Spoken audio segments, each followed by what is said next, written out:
அப்போ liquid fund அப்படின்னு ஒன்று இருக்குது டெட் ஃபண்டில்.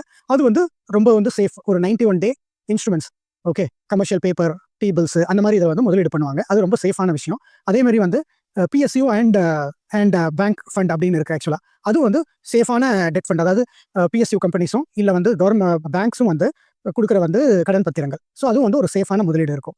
அதுக்கப்புறம் வந்து கார்ப்பரேட் பாண்டில் வந்து பார்த்தீங்கன்னா நம்ம வந்து AA plus AAA instruments. So இந்த மாதிரி ஒரு கிரெடிட் ரேட்டிங், இந்த கிரெடிட் ரேட்டிங் இருக்கிற ஒரு பாண்ட், அந்த மாதிரியான கார்ப்பரேட் பாண்டை வந்து நம்ம வாங்கினோம்னா அந்த ரிஸ்க்கை வந்து நம்ம மிட்டிகேட் பண்ணலாம்.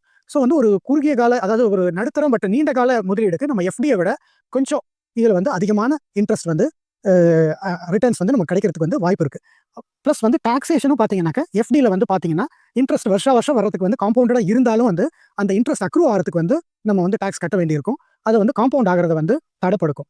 ஆனால் வந்து நம்ம டெட் ஃபண்ட் வந்து எப்போ வேணுமோ அப்போ தான் நம்ம எடுக்க போகிறோம். அதில் வந்து நம்ம எடுக்கிற அமௌண்ட்டில் பிரின்சிபலும் கலந்துருக்கும், இன்ட்ரெஸ்ட்டும் கலந்துருக்குங்கிறதுனால அதுக்கு கட்ட வேண்டிய வந்து டாக்ஸ் வந்து கம்மி. அதனால வந்து டாக்ஸ் இம்ப்ளிகேஷனும் வந்து நமக்கு லெஸர், ப்ளஸ் லிக்விடிட்டியும் அதிகம். லைக் எஃப்டியாவது பெனால்ட்டி கட்டி எடுக்கணும். டெட் இன்ஸ்ட்ருமெண்ட்ஸில் வந்து நம்ம வந்து அடுத்த நாள் ஒரே நாள்லேயே வந்து நம்ம கையில் வந்து பணம் கிடைக்கும். ஸோ நம்ம வந்து ப்ராப்பராக வந்து இந்த மாதிரி நான் சொன்ன ஃபண்டில் வந்து முதலீடு பண்ணிட்டு, இந்த கிரெடிட் ரிஸ்க் ஃபண்டு, இந்த லாங் டியூரேஷன் ஃபண்டு, இந்த மாதிரியான ஃபண்டில் வந்து நம்ம முதலீடு பண்ணக்கூடாது. ஸோ வந்து இதில் வந்து பண்ணோம்னாக்கா நம்ம வந்து சேஃபாக வந்து நம்ம வந்து ரிட்டர்ன்ஸ் எடுக்க முடியும்.